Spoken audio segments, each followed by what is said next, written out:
It is a cold night. It's a springtime, so I'm observing the Veil Nebula using the window of opportunity of the down sky. I'm using the Nagler 31mm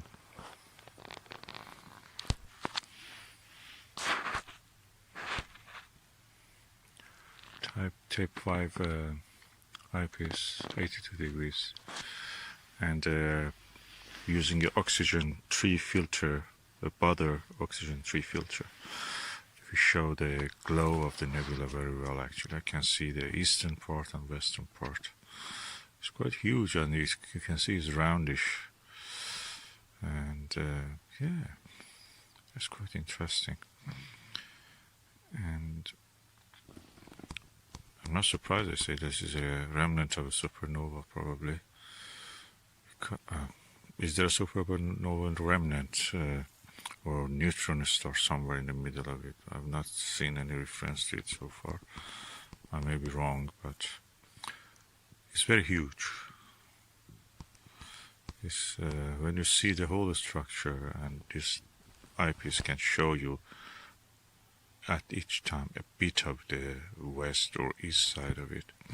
Yeah, it looks round, and when you consider the whole structure, it can be a supernova remnant. The telescope I'm using, the Skywatcher Skyliner 300p 12-inch Dobsonian telescope.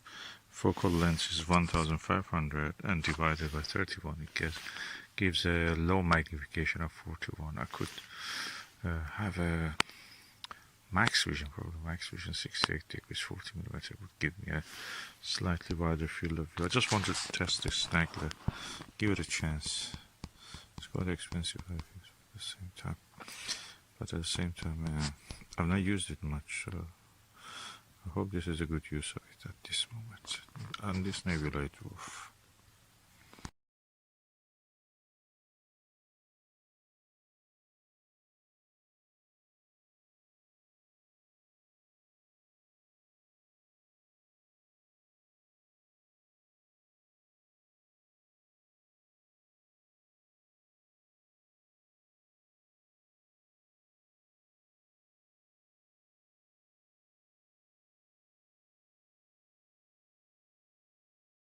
I can say the Veil Nebula is not as bright as the M42, for example, the Great Orion Nebula.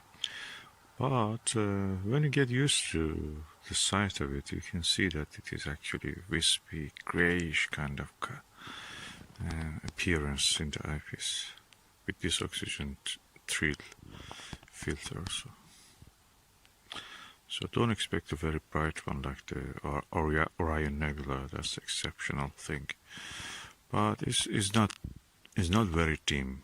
For example, if I turn off this flash now, and the light that I'm using in my head, the red light, it takes a while, a few seconds just to see it, but that's there. You can see it easy.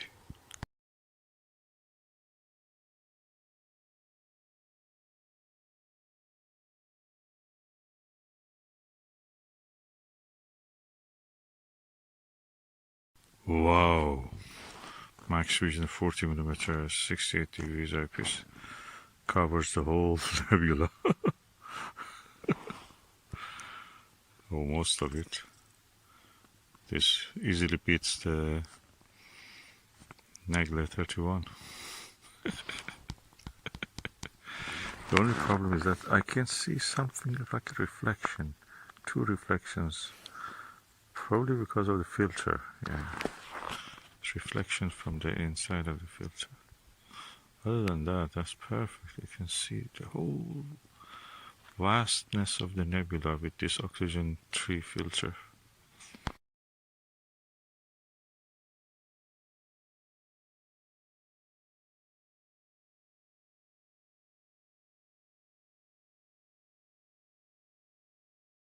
Okay, those reflections have disappeared. I was slightly out of focus, and I was sitting and I'm trying to reach the eyepiece, and I was not looking directly into the eyepiece. So now I look directly, those reflections are gone. the wispiness of this nebula is amazing. You can see so much details. It's like feathers here and there. I think they should be calling this feather nebula or something like that. One part of it definitely looked like a face of the George Washington, that slave owner, American slave owner, and first president or something like that of USA.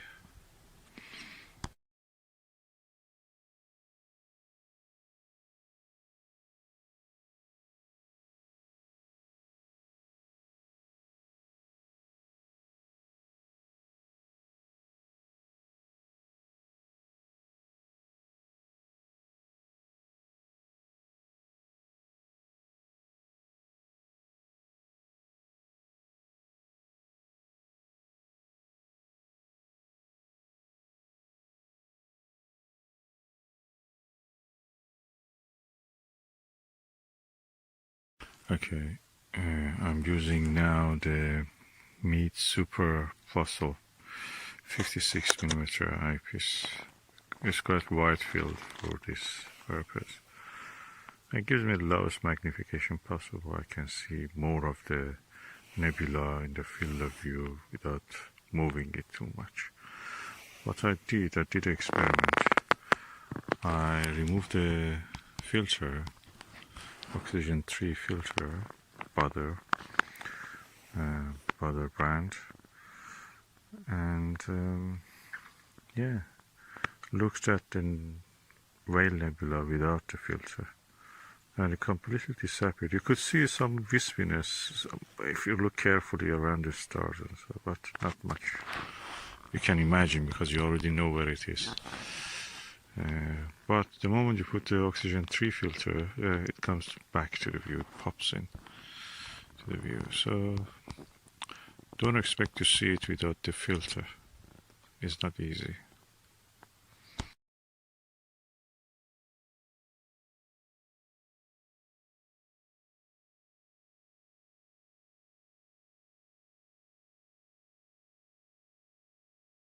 I think of these 3 eyepieces that I used, the Super Plossl Meade 56mm, Maxvision 40mm 68 degrees, and Nagler 31 take 5. I think I prefer Nagler one.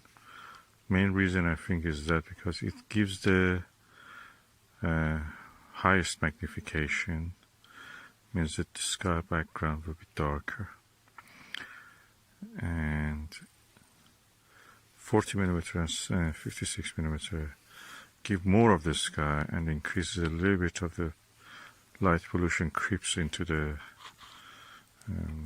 view. So Nagler is better, and also you can see slightly a tad more detail in the nebula if you spend enough time, of course.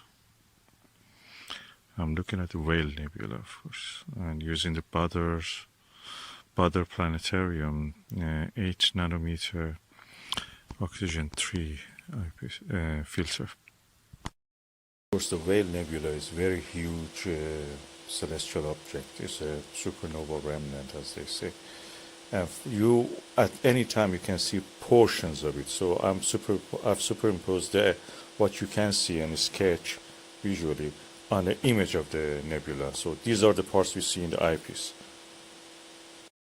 In this wonderful zoom video, you can actually see where is the whale nebula. We are going now to the Cygnus star cloud, and you can see left to the center. You can see the whale nebula, what I call George Washington nebula, and now we are going to the portion which is called Venus belt, and that's the Venus belt. We are now going to zoom into that. That's the star, gives the illusion of a buckle of a belt, as they have imagined. You can see there is magnetic field. Definitely here there is some magnetic field effect. There must be magnetic field in this cloud. You can see the shape of it. It's very strange, like a DNA molecule. Anyway, very huge structure, of course, we know.